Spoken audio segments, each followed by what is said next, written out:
If the world wants to adapt, the world would need to spend $1.2 trillion annually by 2050. 3/4 of that is just to protect to heat and drought. Just think about that. $1.2 trillion a year, 3/4 of that is heat and drought.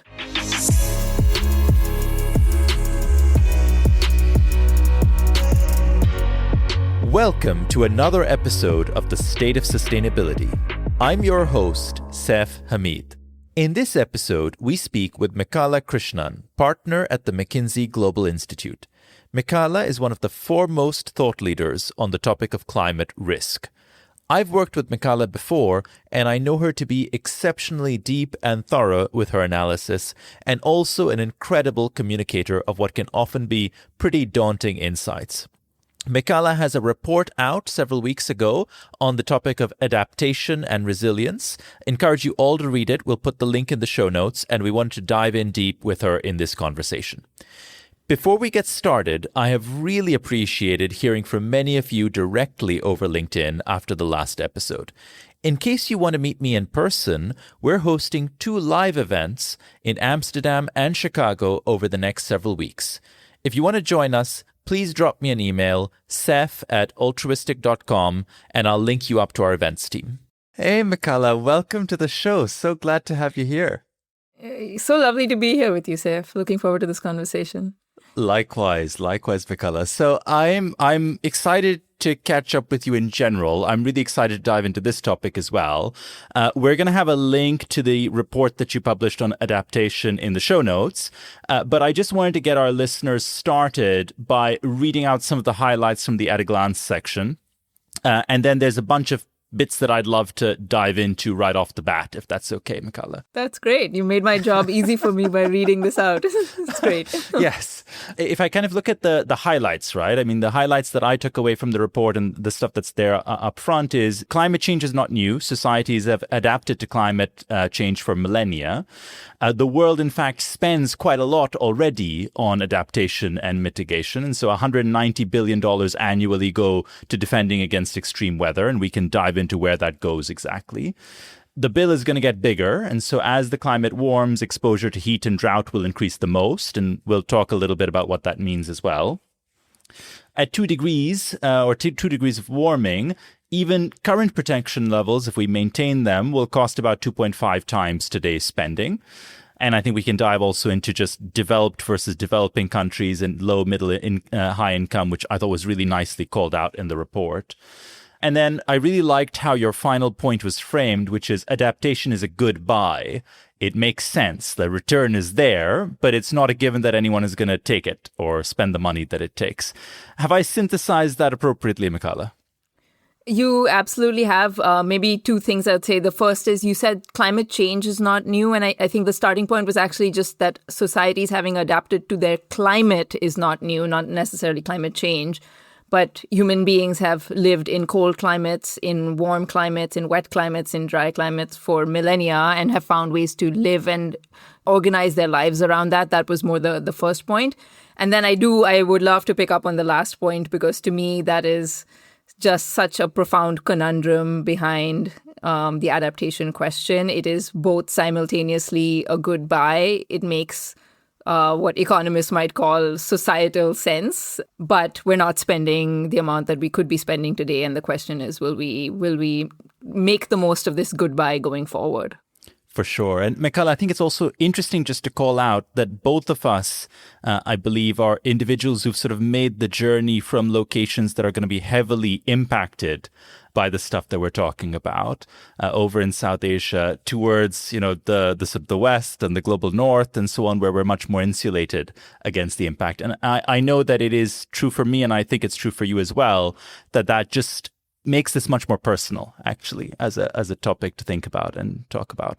Absolutely. Over the years, having gone back to India, which is where I grew up, and now I live in the United States, but gone back to India, you start to experience ever warmer weather.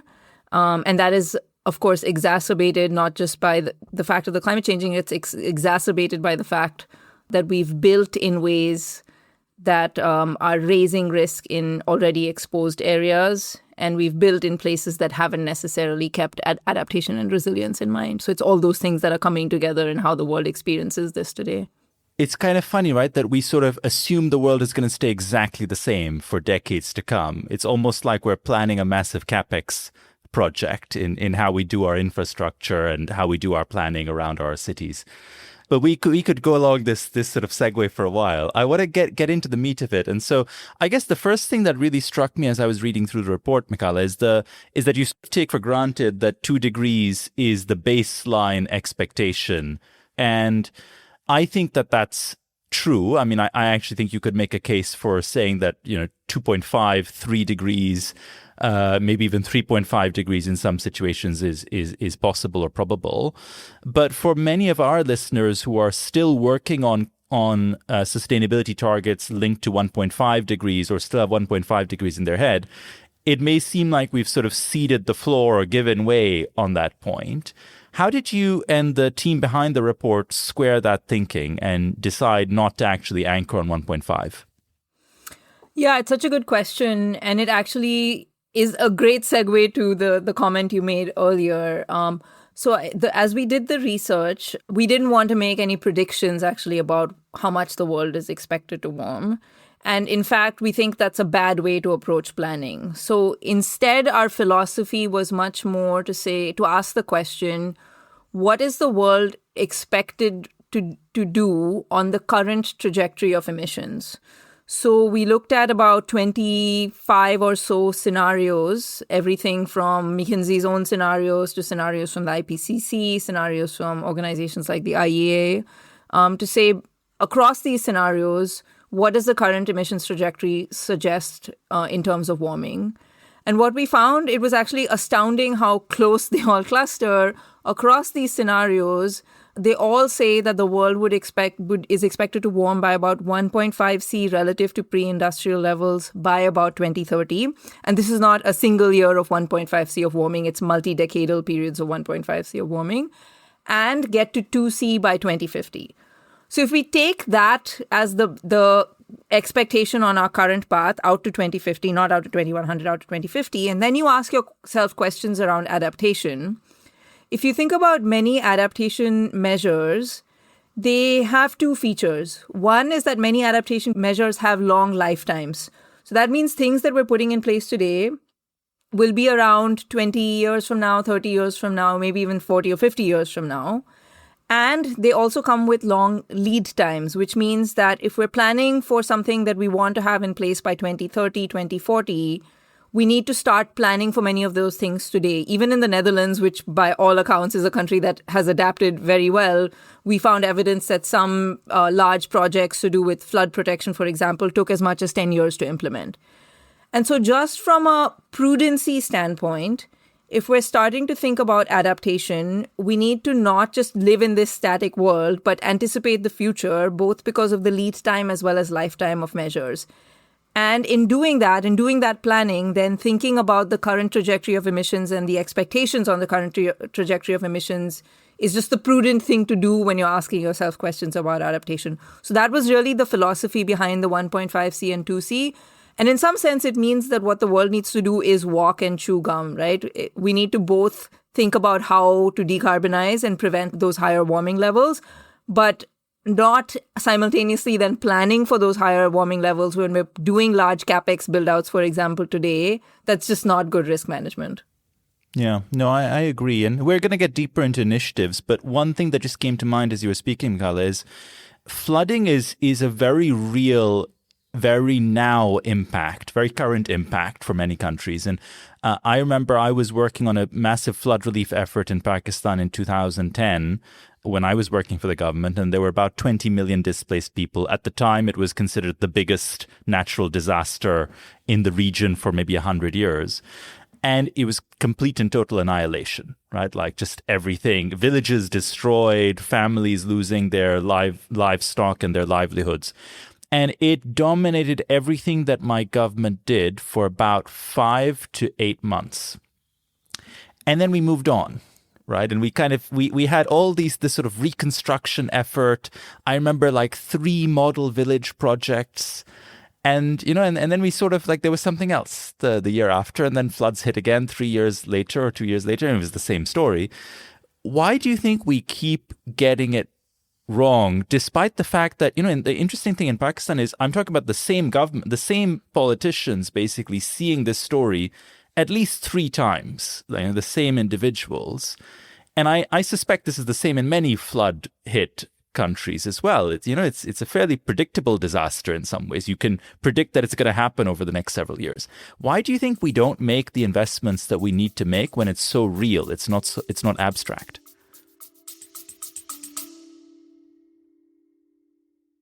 This podcast is brought to you by Altruistic. Sustainability teams have one thing in common. They all have messy data sitting in silos across the business. This means 60% or more of their time is spent getting data into shape and not making sense of that data or using it to drive action. Altruistic's AI-based tools can help. Meet Evie, your in-house, always-on-call sustainability assistant. Evie works alongside you and your teams to clean up and transform your enterprise data into usable emissions calculations. Even better, Evie helps you interrogate this data, working like the junior analyst you wish you had. AI alone won't solve all your problems, but data transformation is one you can cross off your list. Visit altruistic.com to find out more. That's altruistic with a Q. Yeah, absolutely. So, first, just to your point about we already experience many of these events today. In our research, we looked at 4 different categories of climate hazards. We looked at heat and heat in various forms, heat waves, heat stress, which is longer, month-long chronic conditions of high heat and humidity, different forms of flooding, rain-driven flooding, which is the example that you described for Pakistan, but also coastal flooding, river-related flooding, wildfire and drought. And so already today, what we find if we look across those 4 categories of hazards is that 40% of the Earth's landmass is exposed to those hazards today, meaning people living in 40% of the Earth have some likelihood of experiencing these events today. That, by the way, translates to 4 billion people around the world that are exposed to some form of these events. The number of people that we estimate have really robust protections of that 4 billion is only about 1 billion, which means that 3 billion people around the world, of course, the vast majority of them in low and middle income places, have much more limited forms of protection. They're probably doing something to protect themselves, but it's not really robust protections that we see in other parts of the world. So that's already the baseline today. And then you marry that with the point that you made earlier, which is that adaptation is a good buy. What we find with our work is that for every dollar that you invest in an adaptation measure, already today, on average, that leads to $3 of benefits in terms of avoided damages. So that's avoided economic disruption, avoided loss of productivity, so avoided asset damages, so on and so forth. And so this is really, to me, the heart of the question, right? It's such a profound conundrum to say this is a good buy. Large parts of the world experience this today. Unlike mitigation, by the way, we have proven measures. We're not, innovating necessarily on substantially new technologies, and yet we aren't spending enough. We try to unpack this a bit in the work, and we don't have the full answer to this, but there's very clear signals of the sorts of things that are happening. One question, of course, or one reason it's not happening is certainly a capacity to pay question.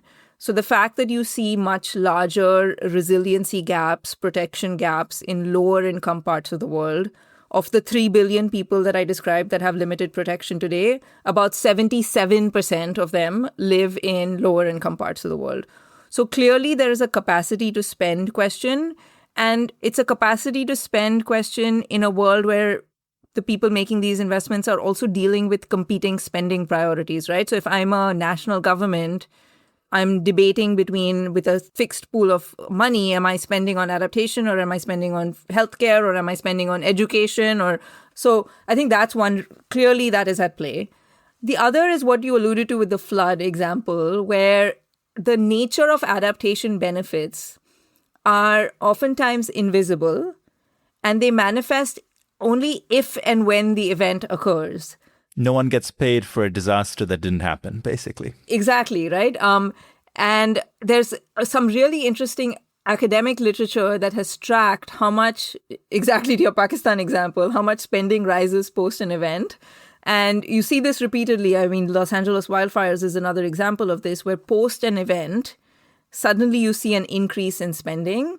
But then that, the how sticky that is, it's just not something that's sticky over time. So I think there's something really about the nature of these benefits feeling invisible and only becoming top of mind if and when, which especially if you're talking about acute events, right, that don't occur every year, that is very much an if and when question. And so I think this comes back to how do you raise risk awareness? How do you better demonstrate the return on the investment? How do you really make the case for these? And for me, at least, the somewhat good news of all of this is that as events become more intense, more frequent, as we start to also see an intensification of more chronic events, at least that invisible will start to become more visible. Very true. And I guess, I kind of want to start talking a little bit about corporations. And if I stick with some of the flooding examples, right? If I look at, let's say, the irrigation systems in many of the countries that are most impacted, and again, let's say think of Pakistan or India, a lot of the irrigation system has its roots in colonial kind of setups that were done to really boost grain production capacity, for instance. And so we're sort of talking about adaptation measures and resilience measures that actually are there for a corporate purpose, really, for production, for supply chain value. And given that the percentage of the population, the sheer number of people that you're mentioning is so big, there must be a massive impact on corporations as well. I know that the quantification that you've done is sort of global and macro, but this must also materialize in corporate cost of goods, for instance, or distribution costs. How did you and the team think about that? Obviously, McKinsey has a massive body of corporate and client work as well. And I'm sure you must be having conversations with corporate clients around the impact of this sort of analysis. Could you share a little bit around that with us? Yeah, absolutely. It's a very interesting phenomenon that we observe when it comes to companies. And, at some level, what I'm describing is anecdotal and pattern recognition based on the companies that I've spoken to. But it also is backed up a bit by some surveys we've done with companies. And so what we find, I think, is the picture is much more complex to understand. And so let me unpack it a little bit. On the one hand, when you're a large Fortune 500 company, and I'll come to not Fortune 500 companies in a moment, but when we look at large Fortune 500 companies, what we actually find is that when it comes to their direct operations, so their facilities, their physical assets, their worker protocols for things like heat, right?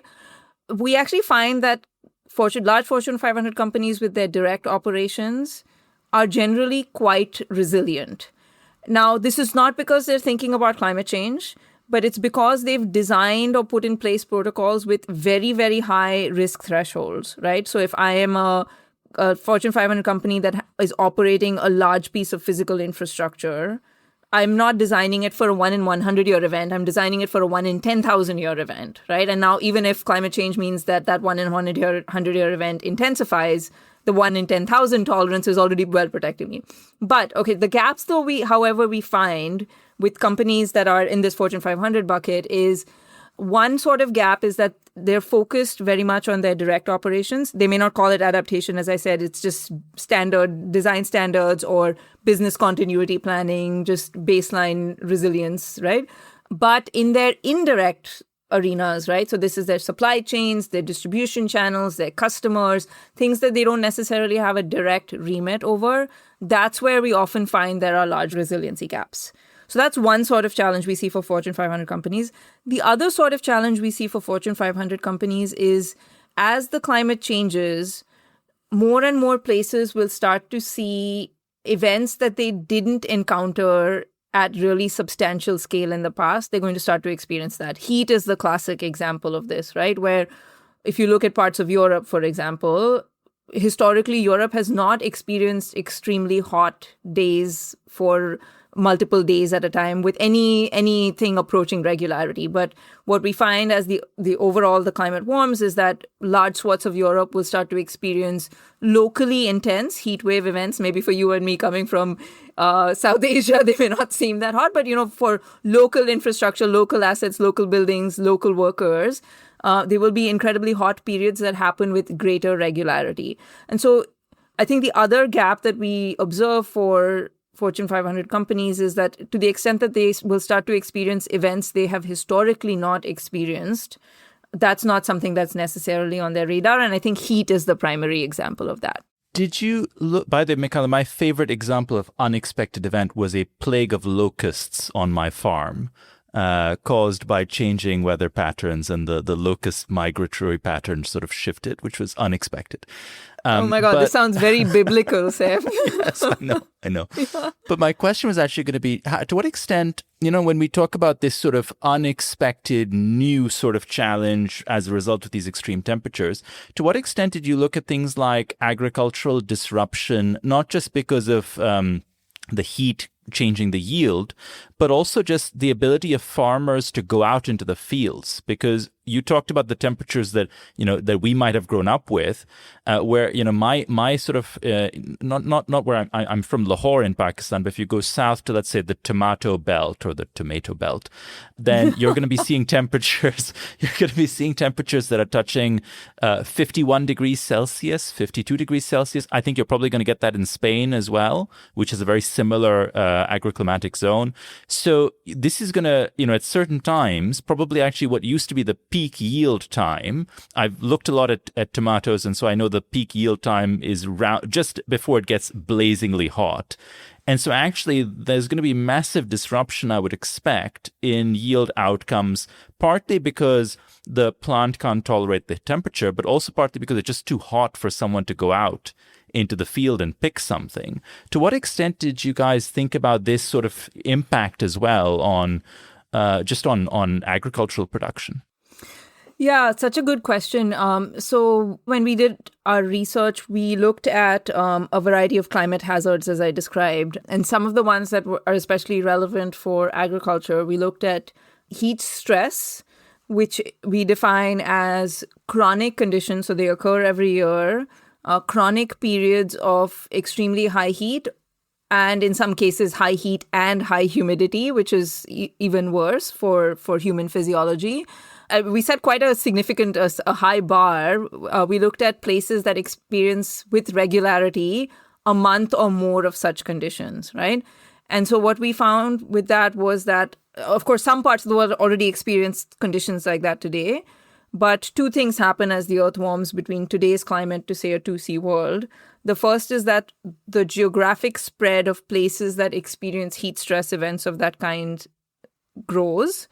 The second is that when such events occur, they happen with greater intensity. So today, for example, on average, the places that experience heat stress events of that magnitude experience it for 10 weeks or 12 weeks in a year. Going forward, that number would be more like 16 weeks, 18 weeks in a year.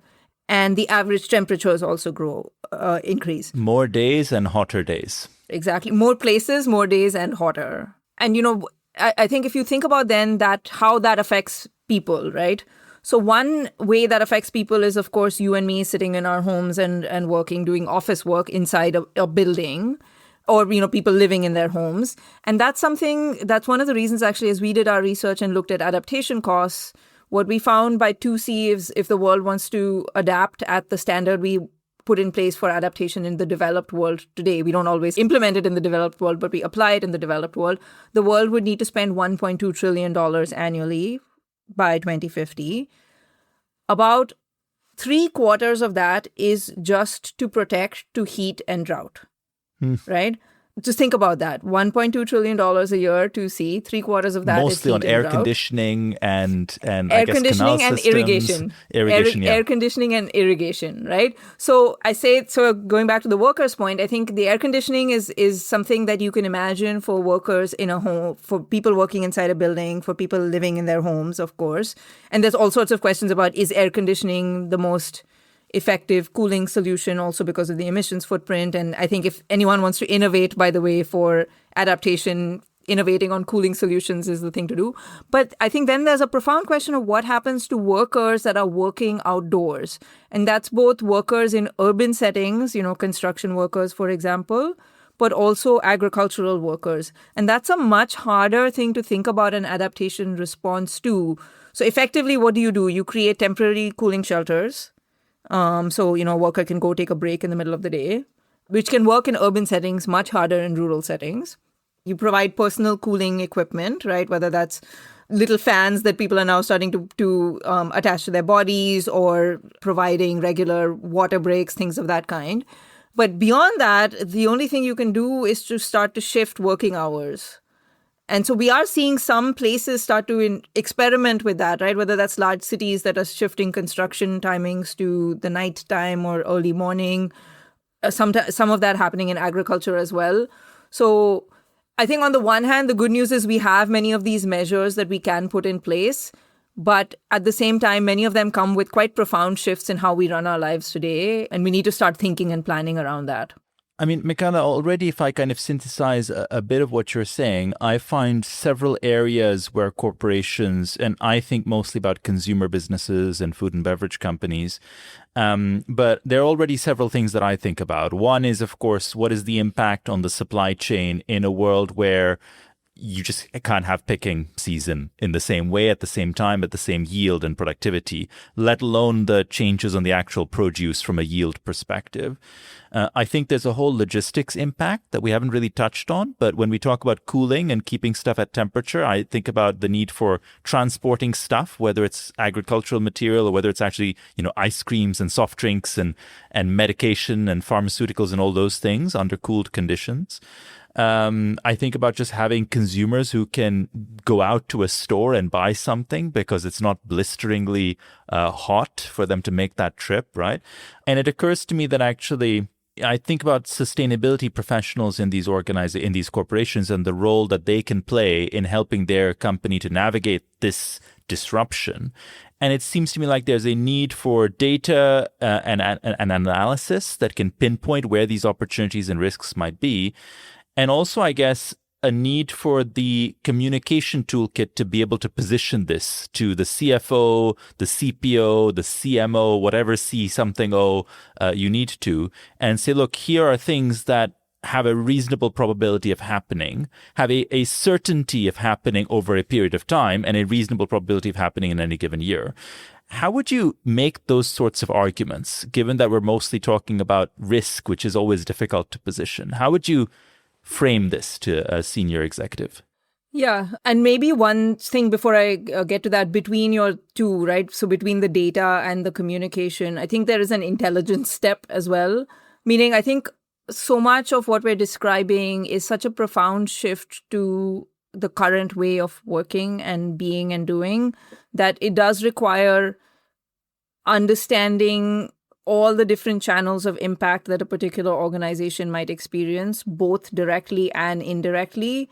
And as I described earlier, oftentimes, the data will help you understand the direct, but you have to think to ask the question around the indirect. And so there is that kind of step as well of how do you actually use the data in an effective way to really ask questions of not just first order impacts, but all the things that you might not see in your supply chain or your distribution channels, so on and so forth. I think in terms of making the case, there's two sorts of things that we're seeing organizations that are really starting to think about this systematically. And as you said, oftentimes it is companies that are linked with agriculture, food and beverage, consumer, logistics, heavy assets, right? Because these are the things that immediately get affected. Two sorts of things that I think they're doing well. The first is in the framing of these issues, framing them, really understanding the business impacts as you think about framing the ROI case, right? So an example might be for a company that has a heavy asset base, thinking about what is the likelihood of a flood event occurring? What is the physical damage that would occur if that flood event were to take place? What does that translate to in terms of dollars? And then how does that compare with the resiliency investment? For a company that is in the food and beverage space, what is the likelihood of a supply chain disruption and interrupted event? And then what are the whole sets of measures you can take to manage that, right? That's everything from diversifying your footprint to raising stockpiles and inventories in some places to making your facilities more resilient. There's many things. It's not just one thing. There's many things you can do. But really understanding the business impact, whether that's a business economic disruption, loss of stockpile, asset damage, worker productivity loss, the list goes on. It's all to do with effectively productivity or asset damage at some level, or damages and disruption at some level. And then really framing that ROI and business case associated with that. What's the investment you need to adapt? And then what's the benefit you get in terms of these avoided damages? In some cases, by the way, there's also other kinds of benefits you get, right? So for an irrigation system, for example, not only does it protect you if a drought occurs, but it also can boost yields. So in some cases, there can be other knock-on benefits as well. So that's one sort of thing we're seeing them do well. The other sort of thing that I think is really important as one approaches this is to approach it with some pragmatism and sense of prioritization.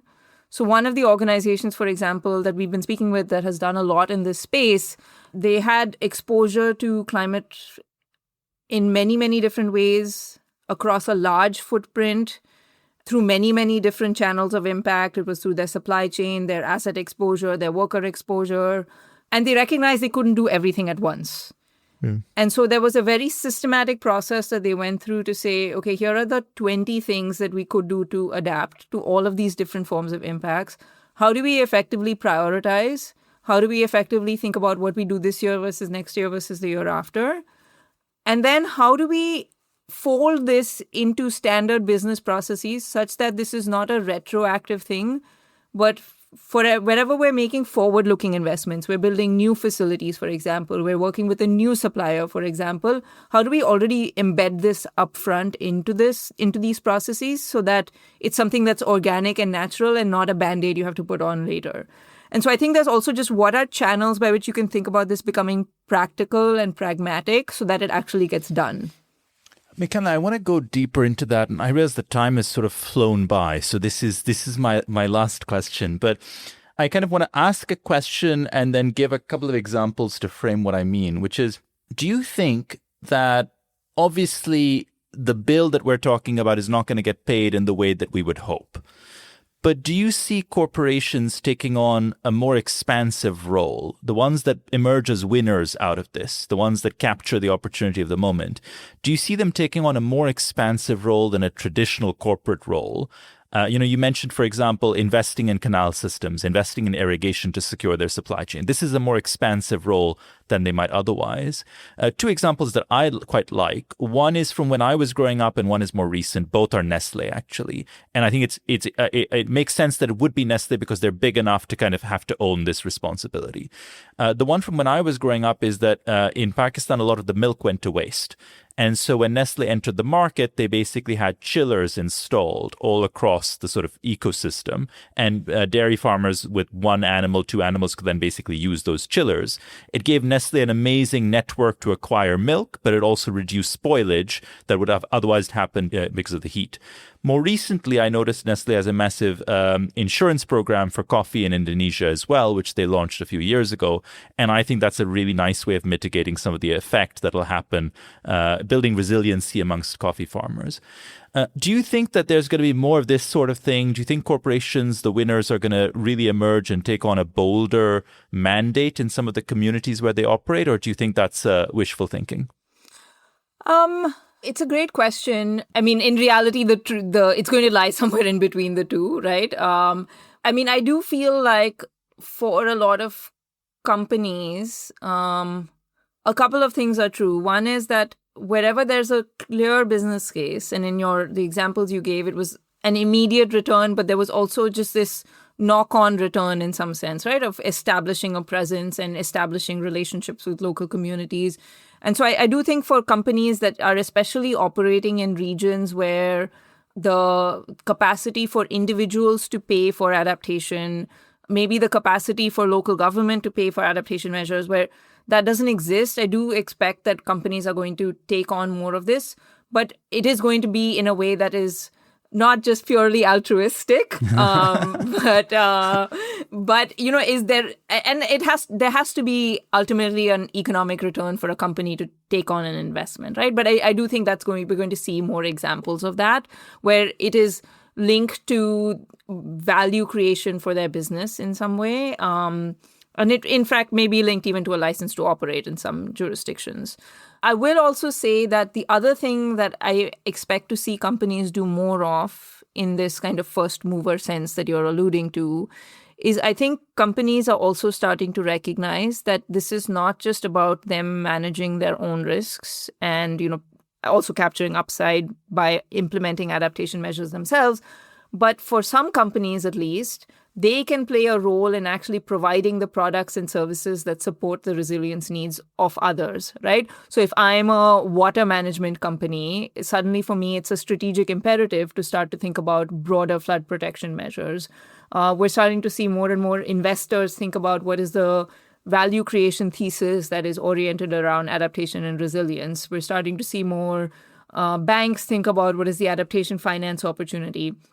And I think that's all a good thing, because effectively what it will mean is that it will drive more innovation in this space. It will help build more efficient and effective technologies. It will help reduce costs, which we certainly need for things like cooling, for example, for that to really be deployed at scale in parts of the world that need it. And so that's the other kind of angle we're starting to see companies take on, which is what is their role in the provision of products and services to support adaptation. So exciting. Mekala, I know that you have dived into this set of topics multiple times, and so I'm looking forward to hearing more from you and seeing how this plays out, and also regrouping maybe in a year or two and seeing if we've catalyzed some change across these conversations. Thank you so much, Saif. This was just an absolute pleasure. Thank you. Thanks for listening to this edition of the State of Sustainability podcast. If you liked the episode, hit follow so you don't miss the next one. We'll be back with you in a couple of weeks, and once again, if you're interested in meeting me in person in Amsterdam or Chicago, drop me a note, sef@altruistic.com.